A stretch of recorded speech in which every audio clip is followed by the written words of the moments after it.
Et bonjour à tous. Ça fait déjà un bon petit moment que je n'ai pas fait de vidéo. Vacances, travail, etc. Et modifications, comme vous pouvez le voir sur la vidéo. J'ai procédé à quelques modifs, donc d'où l'origine de cette vidéo. Alors, principalement, on va commencer par la partie rapide et simple. Donc, modification des caches insignes, on va appeler ça comme ça. C'est des caches. Je les ai apposés par-dessus les insignes d'origine. Je ne voulais pas les modifier ou les retirer. Également pose de l'aileron noir mat, rendu très sympa.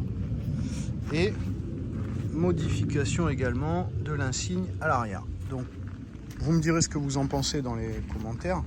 Moi je trouve que ça l'a fini très bien sans pour autant rentrer dans le cliché du tuning de la Tesla. Je ne juge pas, mais c'est pas ma came.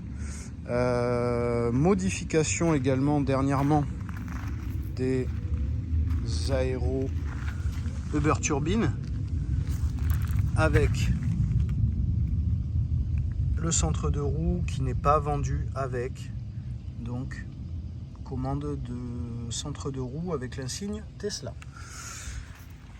Ensuite, modification également pour les vitres teintées. Bon, là, cette circonstance, clairement, il fait très chaud. Je me trouve en Gironde. La voiture, à chaque fois, c'est 67, 68 degrés.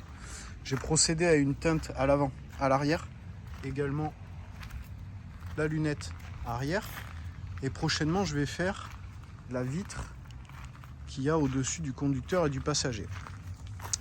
Pourquoi ? Parce que, dans un premier temps, la température reste excessive. C'est pas parce qu'on a les vitres teintées que la température va baisser. Certes, elle permet de conserver un petit peu l'air frais qu'il y a dans la voiture quand on roule. La clim, on a besoin de la mettre moins longtemps, moins fort. Après, est-ce que c'est une idée ou pas? Mais moi, j'ai l'impression que oui. Il y a une baisse notable de la température à l'intérieur de la voiture en stationnement aussi. Ça, c'est appréciable. Et après, niveau look, on aime, on n'aime pas. Mais moi, je trouve que sur une rouge, notamment, ça lui va très bien. Un collègue l'a fait sur une blanche. C'est très, très bien également.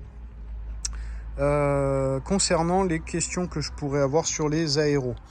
Non, il n'y a pas de modification de consommation. La consommation reste la même.